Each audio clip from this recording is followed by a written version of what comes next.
Hi, this is Aaron with Zollotech. Today I have the follow-up on the Microsoft Wireless Desktop 3000.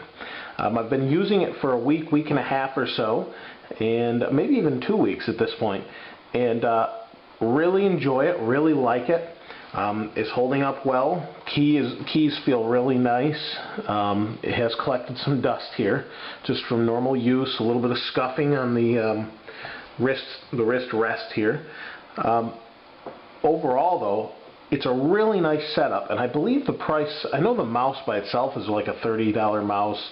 The keyboard, I think the setup together will be about $60, which is a really reasonable price for a wireless keyboard and mouse, especially for BlueTrack, seeing how the entry price to a normal BlueTrack mouse can range from $50 to $90. It's usually $50, $60 from what I've seen. And that's just for the mouse itself. So here you're getting BlueTrack technology, which is the blue LED underneath here that you can kind of see there. It's a blue LED, and because of the wavelength of the light spectrum reflecting off the different surfaces, you can see it there, reflecting off different surfaces, it is easily or tracks much better in different types of surface environments. A lot of the demos they showed was granite, that sort of thing. My experience from this is I did some tests for interference and distance. It says it can reach the back of that box says this can go up to 30 feet. In my personal tests with that, it will go up to 30 feet, a little bit beyond, and it still tracks well and that sort of thing. I don't really see a need to do that, but you certainly could use this on your lap if you had like one of those lap tables or something and you wanted to use it on your television with whatever PC or Mac or whatever you're using it on, say as a theater PC, something like that. It would certainly work well for that situation as far as distance. I did experience a little bit of interference, and that was only at my home when I was using it. I tried it at work and at home. When I was at work, there was no interference from other wireless devices, really. I had my iPhone in my pocket. The other person I sit next to has an iPhone. Just normal cell phones around as far as wireless devices. I'm the only one with the wireless setup. Zero interference in that sort of setup. When I was at home, I have a wireless BGN card for my PC. I also have an iMac that also has the same BGN with a wireless mouse, a Microsoft BlueTrack mouse that I've shown you before, the Explorer mouse. That works fine. I haven't had interference issues with that. I have some other wireless devices like the Wii, that sort of thing, in the room that, and a couple, my iPhone maybe. I don't know if any of those will interfere the 2.4 gigahertz spectrum that this operates in. However, it was only in that environment with a lot of wireless devices that I experienced any interference at all. In this, I had plugged in right next to the Wi-Fi USB adapter that I have going. So I don't know if that played a big part in this or not. Excuse me. I'm not sure if that's really what caused the interference or not. As I moved it slightly closer, it was no problem at all. For most people, I don't see this as being a problem. I just happen to have a lot of wireless devices in a small area within 14-15 feet of each other. So I don't know if that's maybe it. As far as the keyboard goes, I had zero interference.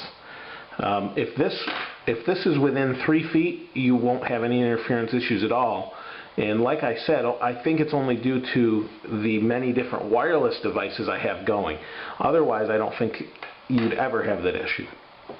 Now the other thing, this is held up really well, no problems there. It's actually really nice with the volume buttons, just the extra little things. I did have a little bit of an issue with the function keys. I don't know if you can see this here.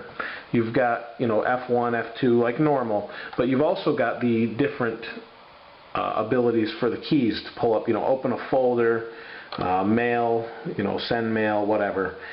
Spell check. and they all work well. The problem I ran into is when I had to use a shift key. I looked around and then I finally found the function lock. I almost wish these were, I'm sure you can change it and everything, but by default I would like these to be the F keys. By default they're not. They're just what they have labeled. So not a big deal. Obviously not a problem once you find the function lock. Other than that, no problem. I really like the design. It's really comfortable to use. It's really quiet. The back is really nice. These feet are very durable. They've seemed to hold up well.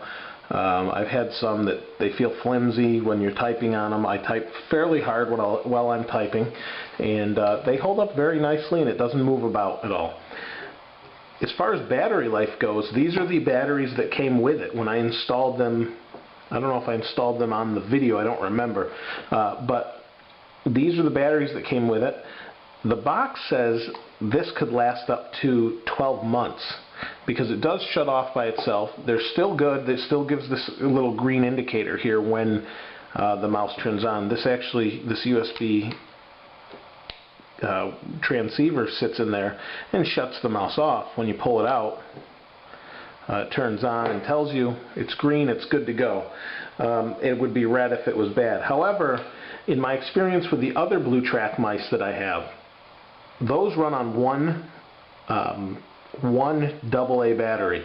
This has 2 in it, and I don't know how long that will really last. In my experience on the others, using them 10 hours a day, 4 days a week, 8 to 10 hours a day, 4 days a week or so, I find that one battery will last about 2 to 3 weeks, maybe a little bit longer. So 2 AA's, depending on, now this is a newer mouse, maybe it's less power consuming, I don't know. But overall, it's hard to say if they're going to last 12 months. I guess I could let you know eventually if it really lasts that long. But I can tell you just from using them, they last as long as any wireless mouse, and you're not going to have an issue, especially if you get some rechargeable batteries for it. These are the included, I think they're Energizer or something. I think they included with this. As far as ergonomics go with the mouse, I really like it. It's very large. It is ambidextrous, so if you are left-handed and you can't go with the traditional BlueTrack Explorer mice that came out earlier this year, this is going to be your choice. You do have, it's identical each side. You've got a back button or forward button or however you assign it. If I had to be picky about one thing, I like it back and forward on the same side as the Explorer has, but I understand why they did that because you want to be able to use it for both right and left-handed. The other thing is, I would have moved these buttons back maybe a little bit. That's just my preference. Other than that, I'm just being picky at this point as I don't see any faults in this mouse at all. I really like it. I've been using it, like I said, for 2 weeks on my Windows PC. I used it at work for some time, and I really liked it. Overall, a very nice package, and I believe it's around $60. And for a wireless keyboard and mouse with the BlueTrack technology, definitely worth checking out. I had some positive feedback on the unboxing video, and Microsoft hardware products, I really like them. This is very well made. The plastic is not cheap and flimsy, thin plastic. It's really nice plastic. It is showing some marks as it's got a glossy finish, but overall, really nice package. Definitely check it out if you're in the market for a new wireless keyboard and mouse, especially with the BlueTrack and you have a Surface that for whatever reason won't work well and you don't like a mouse pad or wherever you may want to use it. Works on jeans, even carpet. It works on just about anything as long as it has a reflective surface and isn't transparent. You're good to go. This is the Wireless Desktop 3000 from Microsoft. This is Aaron with Zollotech. I'll see you next time.